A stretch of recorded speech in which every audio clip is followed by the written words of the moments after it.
안녕하십니까. 인도태평양 전략연구원 최수용입니다.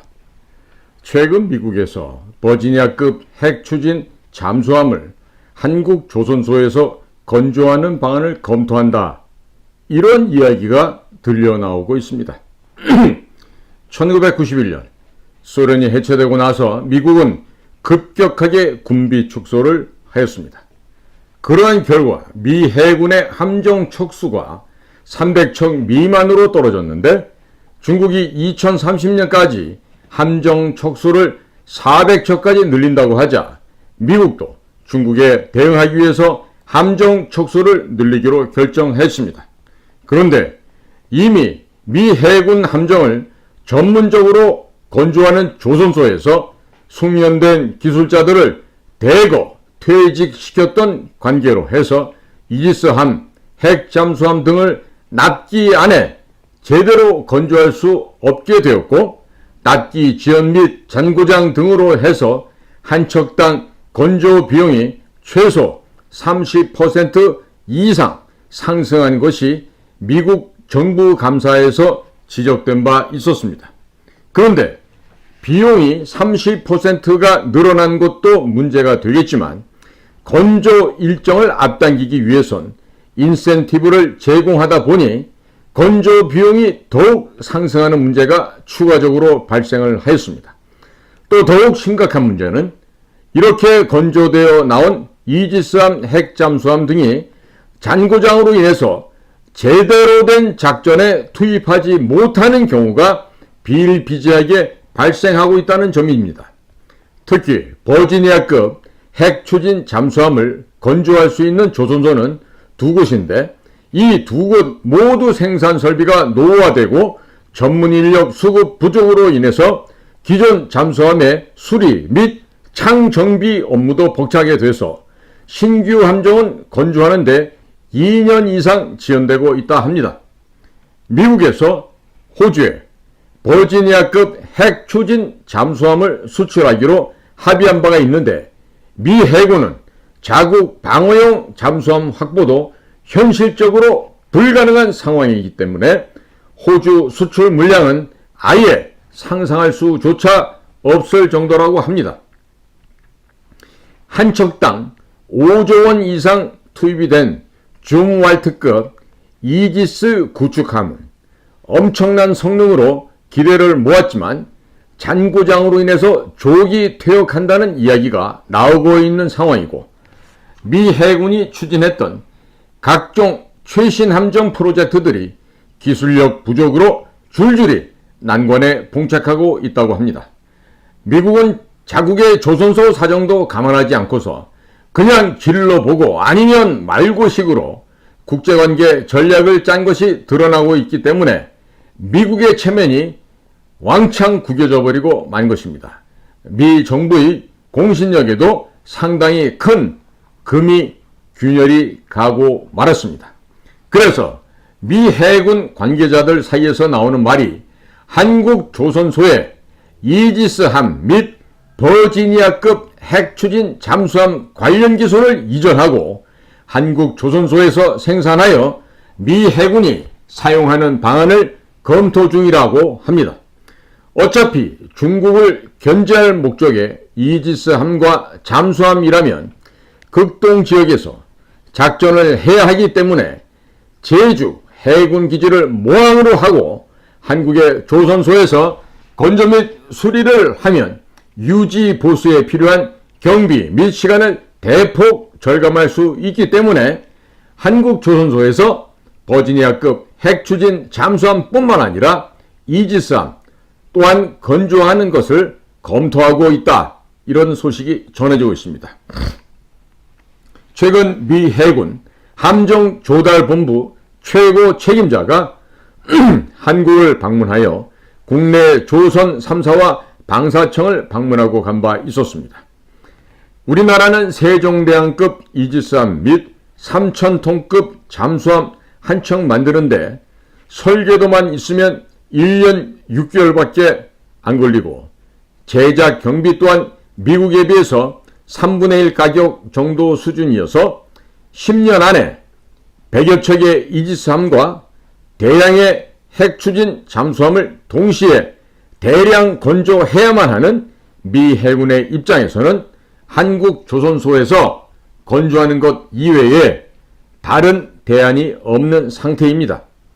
일본은 아직도 1960년대에 개발된 코볼이라는 컴퓨터 언어를 사용하고 있기에 디지털 선박 설계와 같은 첨단 기술을 개발하지 못하고 있고 아직도 아날로그 시대에 살고 있다 하겠습니다. 그리고 조선소 노동자들의 평균 연령이 60세가 넘어가는 등 젊은 피 수혈이 안 되고 있기 때문에 시간이 가면 갈수록 선박 건조 및 설계 능력을 상실하게 될 것입니다. 현재도 전 세계에서 사고가 나는 선박의 10중 8구는 일본 조선소에서 건조된 선박인데 사고 원인이 대부분 설계 결함이라고 전문가들은 이구동성으로 말하고 있습니다.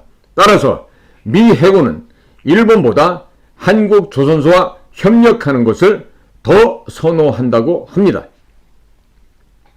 이러한 이유로 해서 미 해군은 일본에 자국 함정을 맡기는 것을 꺼리고 있으며 한국 조선소를 활용하는 방안을 적극적으로 모색하고 있다고 합니다. 한국 조선소의 능력으로는 함정의 껍데기를 만드는 것은 해상에 플로팅 도크를 띄워놓고 동시에 20척, 30척을 찍어내는 것이 전혀 어려운 일이 아니지만은 미국 업체가 공급하는 이지스 전투체계와 같은 첨단 장비들은 미국에서 대량 생산이 불가능하기 때문에 이런 기술들을 한국 방산업체에게 전수하고 한국 방산업체가 면허 생산하는 방식으로 대량 생산하여 함정에 탑재하는 방안도 검토하고 있다고 합니다. 이렇게 될 경우 미 해군의 이지스 전투체계 기술이 한국에 넘어오게 될 것인 바 한국은 그런 기술들을 금방 국산화할 수 있기 때문에 향후 막대한 부가가치가 발생할 것으로 전망이 됩니다. 또 버지니아 핵 잠수함을 국내에서 면허 생산하게 된다면 90% 이상 농축된 고농축 우라늄 핵 연료를 탑재해야 하는데 현재 우리나라는 한미 원자력 협정으로 20% 미만의 농축 우라늄만 사용할 수 있게 되어 있고 또 평화적 목적으로만 사용할 수 있게 되어 있는 등 여러 가지로 족쇄가 채워져 있습니다. 앞으로 미국 측이 이러한 족쇄를 모두 풀어줄 것으로 전망됩니다. 버지니아급 핵추진 잠수함에는 154발의 사거리 3,000km 토마호크 잠대지 타격 미사일이 탑재되어 있는데 이 토마호크 앞에 핵 탄두만 갈아 끼우게 되면 전술 핵 미사일이 154발이 탑재되는 등 그야말로 가공할 만한 무기가 될 것입니다. 그러나 이런 첨단 기술이 공짜로 넘어온다고 하면 미국 잠수함 만들어주는 김에 우리 해군도 만재배수량 7,000톤 규모의 한국형 버지니아급 핵추진 잠수함을 대량 생산할 가능성도 매우 적지 않다 하겠습니다. 2016년 한미 우주협정을 맺고서 미국은 한국에게 달 탐사 기술을 제공했는데 2022년에 대한민국은 달 탐사선 다누리호를 성공적으로 발사시켰습니다. 달 탐사선 제작하는 기술은 국내에 기술이 전혀 없었지만은 미국에서 기술을 전수받고 6년 만에 달 탐사선을 제작 및 발사에 성공하였습니다. 그런데 이미 한국은 잠수함 기술, 소형 원자로 기술을 모두 보유하고 있는데 미국이 핵 잠수함을 못 만들게 해서 못 만들고 있었던 것이기 때문에 족쇄를 풀어주면서 기술 및 설계도까지 제공을 한다면 버지니아급 핵 잠수함을 수년 안에 대량 생산하는 것은 그다지 어려운 일이 아닐 것입니다. 해상에 플로팅 도크를 띄워놓고 대량 생산도 가능할 것입니다. 이지스함, 이 또한 우리 군도 보유하고 있기 때문에 미국이 미국산 이지스 전투 체계 기술을 이관하게 되면 대형 이지스함을 대량으로 건조하는 것 역시 어렵지 않은 일이 될 것입니다. 우주 기술이 가장 어려운데 그런 우주 기술도 다 수행을 했습니다. 그 외에 나머지 무기 체계 만드는 것은 우리나라에게는 큰 일이 아닐 정도로 우리의 국력이 성장한 것에 미국의 정계와 미국 국방부가 깜짝 놀라고 있다고 합니다. 우리는 우리의 조부모님 세대 그리고 부모님 세대가 참으로 고생을 많이 하신 이런 점에 대해서 머리 숙여 감사함과 존경을 표해야 할 것입니다. 이지스함의 경우도 우리나라 레이더 기술력이 많이 발전했다고는 하지만 전 지구적 미사일 방어망을 구축하는 미국 이지스함에 비하면 아직도 갈 길이 멀다고 하겠습니다. 그러나 미국의 이지스함 건조 기술이 우리 방산업체들에게 전수되었을 경우 미국의 미사일 방어망 구축 기술도 함께 넘어오기 때문에 우리 방산업체들이 우주전쟁 기술과 탄도탄 요격 기술이 비약적으로 발전할 것으로 전망이 됩니다. 최근 국내 조선소가 개발한 솔개급 공기 부양정의 경우에 있어서 내부 통신 장비 등 상당 부분의 첨단 기술을 미국에서 지원해 주었으며 이를 토대로 하여 한 척당 약 1,000억 원에 달하는 공기 부양정을 18대까지 생산하는 계획이 언론에 보도가 되었습니다. 이것은 미국이 한국에게 각종 기술을 제공하고 한국의 국방 예산으로 미국이 필요한 장비를 대량 생산하게 만드는 전략인 것입니다. 이런 식으로 함정을 건조하게 되면 미국은 국방비를 대폭 줄일 수 있기 때문에 이런 방식을 채택하고 있습니다.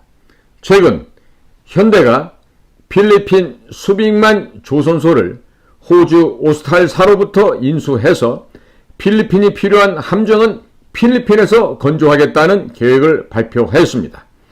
첨단 기술력이 필요 없는 중저가 함정은 필리핀, 베트남, 사우디아라비아 등지에서 기술을 제공하고 현지에서 생산하게 만든 다음 기술료만 받는 방식을 취하고 있습니다. 미국도 한국에게 첨단 무기 기술을 이전하고 한국 업체들이 대량 생산하여서 배치하고 자기들은 기술료만 받는 사업 형태를 취하는 것으로 전망되고 있습니다. 현재 국내 연안 전투 함정 건조 조선소는 기존 2곳에서 3곳으로 한 곳이 추가되었습니다. 이것은 서해안에서 활동할 수 있는 연안 전투 함정을 대량 건조하겠다는 의미가 됩니다. 그리고 해외에서 들어오는 중저가 함정은 필리핀, 베트남, 사우디아라비아 등에서 건조하면 국내 조선소들은 최고급 함정과 잠수함을 대량 건조할 수 있는 도크를 충분하게 확보할 수 있게 될 뿐만 아니라 남중국해와 동중국해에서 중국을 견제할 함정을 동시다발적으로 생산할 수 있게 되니 중국은 향후 숨이 막히게 될 것입니다. 현재 현대중공업이 사우디아라비아의 현지 업체와 공동으로 조선소를 건설하여서 올해 하반기부터 본격적인 가동에 들어간다고 합니다. 이렇게 되면 연간 약 250척의 선박을 사우디아라비아 조선소에서 건조 및 수리할 수가 있게 됩니다. 현대는 조선소 지분을 20% 가지고 척당 얼마씩 기술료를 받게 된다고 합니다.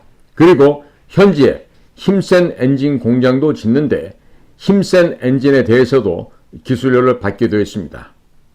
국민 여러분들께서도 아시는 분은 아시겠지만 이 힘센 엔진은 현대중공업의 회장으로 근무하셨던 민계식 회장님께서 직접 개발했던 탁월한 성능의 선박 엔진이 되겠습니다.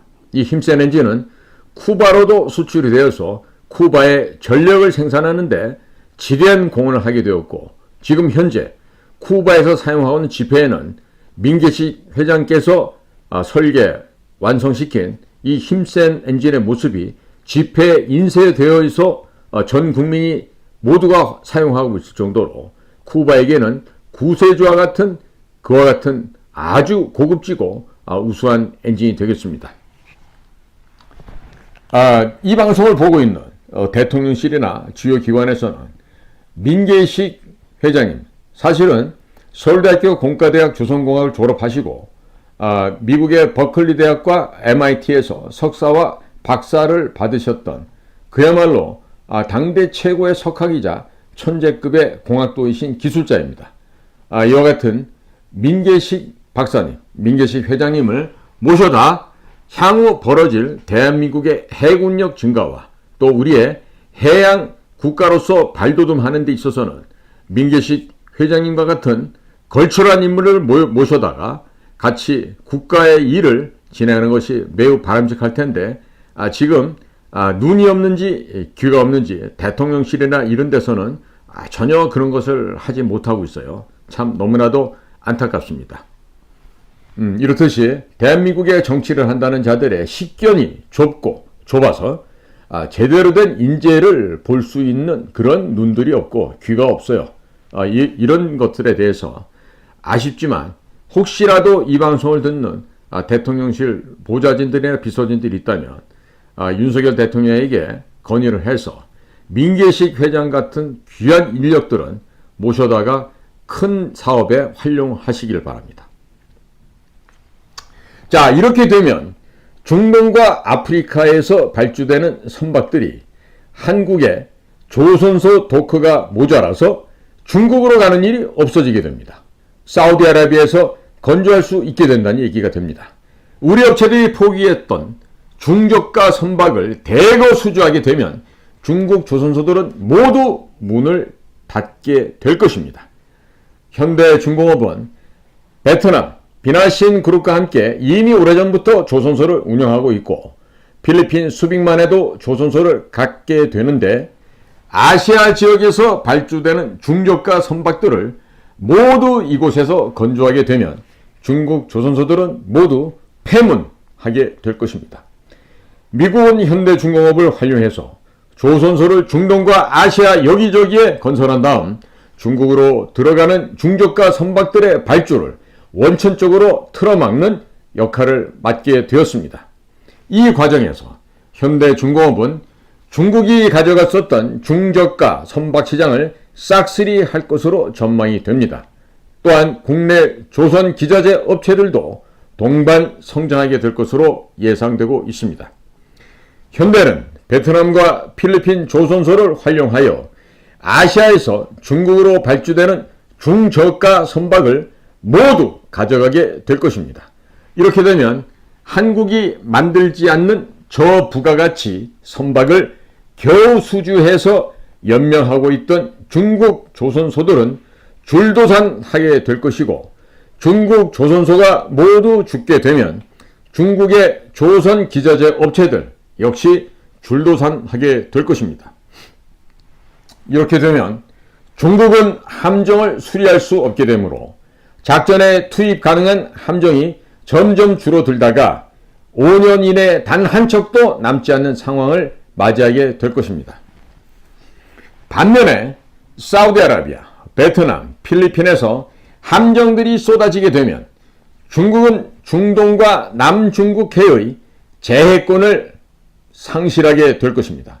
그뿐만 아니라 중국은 자국의 물동량을 수송할 수 있는 선박을 자체적으로 건조할 수 있는 능력조차 상실하게 되므로 한국 조선소의 바가지를 쓰면서 울며 겨자 먹기 식으로 발주를 하거나 아니면 셀프 해상 봉쇄를 하는 상황을 맞이하게 될 것입니다. 미국 정부는 현재 중국을 농업국가로 만드는 작업을 진행하고 있습니다. 그동안 중국이 차지하고 있었던 선박 수주 물량 및 해상 운송 물동량을 대부분 우리 대한민국의 업체들이 차지하게 될 것입니다. 또한 한국 조선소에서 무인 전투함, 무인 잠수함, 연안 전투함, KDDX, 한국형 이지스함, 미 해군 이지스함, 한국 재래식 잠수함, 한국형 원자력 잠수함, 한국형 중형 항공모함, 미 해군 원자력 잠수함 등이 정신없이 쏟아져 나오게 되게 되면 중국 해군은 괴멸될 것입니다. 안 그래도 경제가 붕괴되고 있는 상황에서 군비 경쟁을 하다가 가랭이가 찢어져서 파산을 하게 되고 결국 붕괴, 몰락하게 될 것입니다. 향후 한 10년 정도만 지나게 되면 전 세계에서 선박 건조가 제대로 가능할 수 있는 국가는 대한민국 하나밖에 남지 않을 수도 있게 될 것입니다. 또한 10년 후가 되면 서방 진영에서 전투기 수출이 가능한 나라는 대한민국 하나만 남게 될지도 모르게 됩니다. 러시아도 상당 부분의 전투기 시장을 대한민국에게 빼앗기게 될 것입니다. 기체 닿은 매질이 공기면 공기역학이 되고 선체에 닿는 매질이 유체가 되면 유체역학이라고 하니 선박과 항공기의 설계 원리는 동일합니다.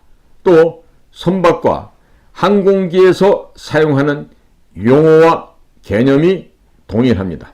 자, 따라서 조선소가 불황일 때 많은 설계자들이 한국항공우주산업 카이 항공기 설계팀으로 자리를 옮기기도 했었는데 조선시장을 석권한 대한민국이 세계 전투기 시장 또한 석권하는 것은 전혀 이상한 일이 아니겠습니다. 오늘도 인도태평양 전략연구원에서 방영하고 있는 공작감TV 그레이트 게임을 경청해 주셔서 감사를 드립니다. 고맙습니다.